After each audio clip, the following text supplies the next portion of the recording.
நரேந்திர தாமோதர் தாஸ் மோடி இந்திய அரசியலில் ஒரு வித்தியாசமான தலைவர். சூழ வரும் நெருக்கடிகளை வாய்ப்புகளாக மாற்றுவது இவரது தனிப்பாணி. பெரும் பூகம்பத்தால் குஜராத் பொருளாதாரம் நொறுங்கிய போது அதை மறுகட்டமைப்புக்கான வாய்ப்பாக மாற்றி காட்டிய கெட்டிக்காரர். 2019 லோக்சபா தேர்தலுக்கு முன்னர் தீவிரவாதிகள் நடத்திய புல்வாமா தாக்குதலை சர்ஜிக்கல் ஸ்ட்ரைக் மூலம் சமப்படுத்தியவர். விளைவு அபாரமான தேர்தல் வெற்றி. எதிரிகளின் வாளை தன் கழுத்துக்கான மாலையாக மாற்றுவதில் கைதேர்ந்த ராஜதந்திரி. தேசத்தின் 74வது சுதந்திர தினத்தின் போதும் ஒரு புதிய சாதனையை படைக்கிறார் மோடி. சுதந்திர இந்தியாவில் அதிக காலம் ஆண்ட காங்கிரஸ் அல்லாத ஒரே பிரதமர் என்கிற பெருமையை பெற்றிருந்த வாஜ்பாயை விஞ்சுகிறார் மோடி. அவர் தன்னுடைய தலைமையில் களம் கண்ட எந்த தேர்தலிலும் அவர் தோல்வி அடைந்ததே கிடையாது. அவர் ஆட்சி அமைக்காமல் இருந்ததும் கிடையாது. பொலிட்டிக்கல் சயின்ஸ்ல டினா ஃபேக்டர் என்று சொல்லுவோம். there is no alternative. இது தொடர்ந்து அப்படியே போய்கொண்டே இருக்கும் என்று சொன்னால் எதிர்காலத்தில் மோடி, ஜவஹர்லால் நேரு மற்றும் இந்திரா காந்தி ஆகியோர் நிகழ்த்தி இருக்கக்கூடிய சாதனையை முறியடிக்க முடியும். கோலாஹலாஸ் டிவி யூடியூப் சேனல், இது வாய்மையின் எக்காலம். வணக்கம் நண்பர்களே. இந்த 2020 சுதந்திர தினத்தையொட்டி மோடி ஒரு புதிய சாதனையை படைத்திருக்கிறார். பாரதிய ஜனதா கட்சியின் சார்பில் பிரதமராக இருந்தவர்களில் மிக நீண்ட காலம் பிரதமராக இருந்தவர் என்கிற சாதனையை பிரதமர் நரேந்திர மோடி அவர்கள் படைத்திருக்கிறார். இதற்கு முன்பு பிஜேபியினுடைய பிரதமராக இருந்தவர் அடல் பிஹாரி வாஜ்பாய் அவர்கள். அவர் பிரதமராக பதவி வைத்த மொத்த நாட்கள் 2273 நாட்கள். அதாவது அவர் ஃபர்ஸ்ட் வாஜ்பாய் பிரைம் மினிஸ்டரா பொறுப்பேற்றது 1996 மே 16 ஜூன் 1 வரைக்கும் அவர் பிரைம் மினிஸ்டரா இருந்தார் ஃபர்ஸ்ட் டைம். ஸோ டோட்டலா அவர் பதவி வைத்தது 16 நாட்கள். அதற்கு பிறகு இரண்டாவது முறையாக அவர் பிரதமராக பொறுப்பேற்றது 1998 மார்ச் 19 அதற்கு இடையில 99 தேர்தல் வருகிறது. அதுல சிங்கிள் லார்ஜஸ்ட் பார்ட்டியா பிஜேபி எலெக்ட் ஆகிறது. மீண்டும் அவர் மூன்றாவது முறையாகவும் பொறுப்பேற்கிறார். ஸோ கண்டினியூஸா அடல் பிஹாரி வாஜ்பாய் அவர்கள் 2004 மே 22 வரை அந்த பொறுப்பில் இருக்கிறார். சோ இப்ப டோட்டலா வாஜ்பாய் எத்தனை நாள் இருந்திருக்கிறார் அப்படின்னு பார்த்தா 2273 நாட்கள் அவர் பிரதமராக பொறுப்பு வைத்திருக்கிறார். இப்போ நரேந்திர மோடிக்கு வருவோம். நரேந்திர மோடி அவர்கள் முதன்முறையாக பிரதமராக பொறுப்பேற்றது 2014 மே 26 அன்றிலிருந்து தொடங்கி இன்றைக்கு வரைக்கும் அவர் தான் தொடர்ந்து பிரதமர் பொறுப்பில் இருக்கிறார். ஸோ இந்த 2020 சுதந்திர தினத்தை அதில் வரைக்கும் கணக்கு பண்ணா 2020 ஆகஸ்ட் 15 எத்தனை நாள் என்று பார்த்தால் மோடி பொறுப்பேற்று 2274 நாட்கள் ஆகின்றன. ஸோ வாஜ்பாயை காட்டிலும் ஒரு நாள் கூடுதலாக அவர் பிரதமராக இருக்கிறார். இனியும் அவர் பிரதமராக தொடர்வார். ஆக அவர் வாஜ்பாயை விஞ்சி இருக்கிறார் என்பது உறுதியாகிறது. பொதுவா மோடிட்ட சில யூனிக்கான குவாலிட்டிஸ் உண்டு. அதுல ரொம்ப முக்கியம் அவருடைய ட்ராக் ரெக்கார்டு. அவருடைய ட்ராக் ரெக்கார்டு எப்படிப்பட்டதுன்னா தோல்வியே அடையாத ஒரு ட்ராக் ரெக்கார்டு. அவர் தேர்தல் அரசியலுக்கு வந்தது 2001. அதுக்கு முன்னால வரைக்கும் அவர் RSSல இருக்கிறார். 2001 அக்டோபர்ல தான் அவர் தேர்தல் அரசியலுக்கே வருகிறார். அவர் தேர்தல் அரசியலுக்கு வந்த அந்த 2001 இன்றைக்கு வரைக்கும் அவர் தன்னுடைய தலைமையில் களம் கண்ட எந்த தேர்தலிலும் அவர் தோல்வி அடைந்ததே கிடையாது. அவர் தோல்வி அடைந்தது கிடையாது என்பது மட்டுமல்ல, அவர் ஆட்சி அமைக்காமல் இருந்ததும் கிடையாது. அவர் தலைமையில் அவர் களம் கண்டு போட்டியிட்ட எல்லா தேர்தலும் அவர் ஆட்சி அமைத்திருக்கிறார்.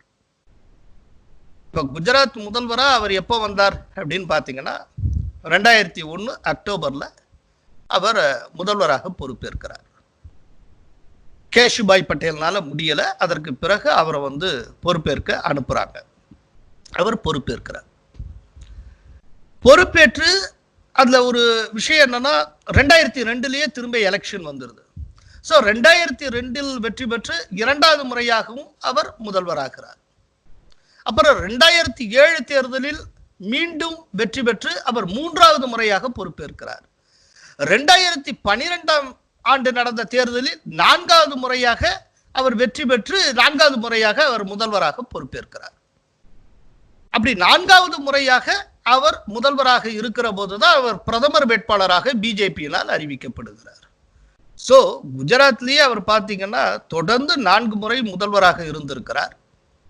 குஜராத் ஹிஸ்டரியில குஜராத் என்கிற மாநிலம் 1960 தான் மும்பை ஸ்டேட்ல இருந்து பிரிக்கப்படுகிறது. பாம்பே ஸ்டேட்னு பேரு. அதுல இருந்து பிரிக்கப்பட்டு 1960 தான் தனி மாநிலமாகிறது. 1960 இருந்து இப்போ வரைக்கும் உண்டான இந்த குஜராத் பொலிட்டிக்கல் ஹிஸ்டரியில எவருமே 4 முறை தொடர்ந்து சீஃப் மினிஸ்டரா இருந்ததே கிடையாது. மோடி தான் அந்த சாதனையை நிகழ்த்தினார். அந்த இன்னொரு யூனிக்கான ஒரு ஃபீச்சர் என்ன அப்படின்னு கேட்டீங்கன்னா, மோடி 2001 அக்டோபர்ல அவர் சீஃப் மினிஸ்டர் ஆஃப் குஜராத் அப்படிங்கிற அந்த பொறுப்பை ஏற்பதற்கு முன்பு வரை அவர் எம்எல்ஏவாக கூட இருந்தது கிடையாது. அவர் முதல்வராக ஆகும் பொழுதே அவர் எம்எல்ஏ கிடையாது. அதுக்கப்புறம் தான் அவர் எம்எல்ஏ ஆகிறார். அது போலவே 2014 அவர் ஃபர்ஸ்ட் டைம் எம்பி ஆகிறார். எம்பி ஆகும் பொழுதே அவர் பிரதமராகவும் ஆகிறார். சோ பார்லிமெண்ட்ல நுழையிறப்ப அவர் பிரதமராகத்தான் நுழைகிறார். இது இந்த விதமான ஒரு யூனிக் ஃபீச்சர் அநேகமா இந்தியாவில் இருக்கக்கூடிய எந்த ஒரு பொலிட்டீஷியன்ஸ்டையும் நாம பார்க்க முடியாத ஒரு யூனிக்கான விஷயங்கள். இதுல இந்தியாவை பொறுத்தவரை மிக நீண்ட காலம் பிரதமராக இருந்தது யார் அப்படின்னா, அது இந்தியாவுடைய முதல் பிரதமராக இருந்த ஜவஹர்லால் நேரு அவர்கள். ஜவஹர்லால் நேரு இந்தியாவுடைய முதல் தேர்தல், அதாவது இந்தியாவுடைய முதல் பொது தேர்தல் நடந்த 1952 கணக்கு வைத்துக் கொண்டால் அவர் மொத்தம் 4426 நாட்கள் பிரதமராக இருந்திருக்கிறார். ஆனால் இந்தியா சுதந்திரம் அடைந்ததிலிருந்து, அதாவது 1947 ஆகஸ்ட் 15 அந்த முதல் பொது தேர்தலான 1952 தேர்தல் வரைக்கும் நேரு அவர்கள் இடைக்கால பிரதமராக இருந்தார். இப்போ அந்த நாட்களையும் கூட்டிக் கொண்டால் நேரு மொத்தமாக பிரதமராக இருந்த நாட்கள் 6131 நாட்கள். இவருக்கு அடுத்தபடியாக நேருவுடைய மகள் இந்திரா காந்தி அவர்கள் மிக அதிக காலம் பிரதமராக பொறுப்பில் இருந்திருக்கிறார். அவர் எத்தனை நாள் இருந்திருக்கார் அப்படின்னா 5831 நாட்கள் அவர் பிரதமராக பணிபுரிந்தார்.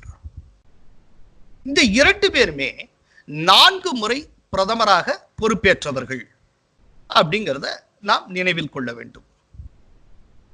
ஒருவேளை எதிர்காலத்தில் நரேந்திர மோடி அவர்கள் 4 முறை பிரதமராகும் வாய்ப்பை பெற்றால் இந்த 2 பேருடைய சாதனையை அவர் எதிர்காலத்தில் முறியடிக்க கூடும்.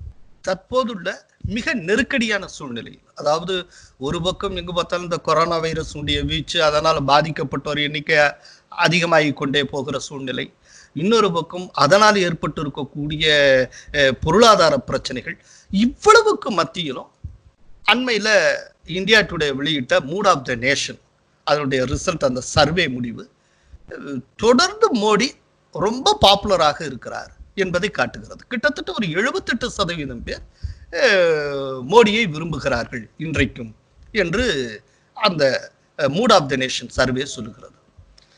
அடுத்த முறையும் யார் பிரதமராக வேண்டும் என்கின்ற ஒரு கேள்விக்கு 66% பேர் மோடியை தேர்வு செய்கிறார்கள்.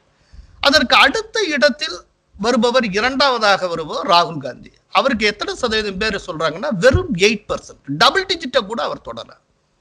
சோ மோடிக்கும் அவருக்கு அடுத்த நிலையில் இருப்பவருக்கும் இடையிலான வித்தியாசம் மலைக்கும் மடுவுக்குமான வித்தியாசமாக இருக்கிறது. ஆக தொடர்ந்து மோடியுடைய ஒரு பாப்புலாரிட்டியில் சரிவே இல்லாமல் போய்கொண்டே இருக்கிறது.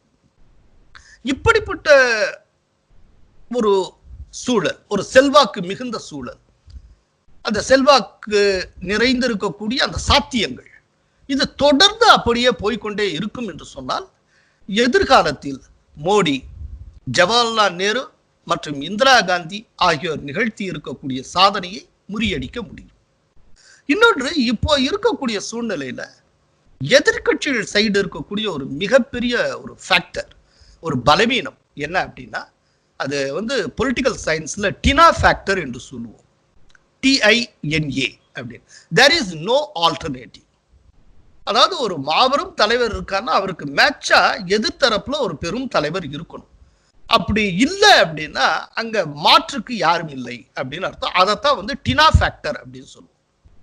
இப்போ நேரு அவர்கள் இருந்தபோது மாற்றாக யாருமே எதிர்த்தரப்புல ஒரு தலைவரே தோன்றியது கிடையாது, இல்லவே இல்லை. மிகச்சிறந்த தலைவரான வல்லபாய் பட்டேல் அவர்கள் காங்கிரஸ்லயே தான் இருந்தா, எதிர்த்தரப்புல கிடையாது.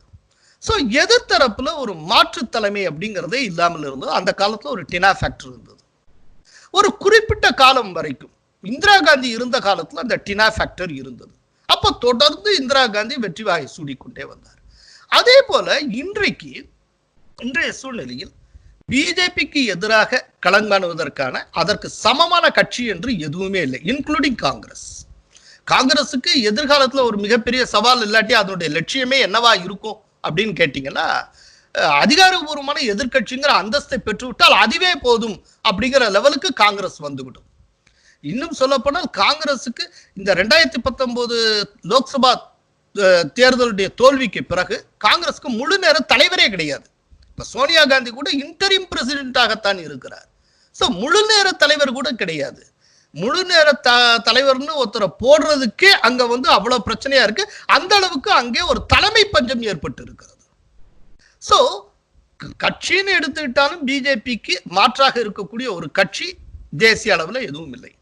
தலைவர் என்று எடுத்துக்கொண்டாலும் மோடிக்கு இணை சொல்லக்கூடிய ஒரு தலைவர் அப்படிங்கிறது எதிர்கட்சிகள் வரிசையில் இல்லை.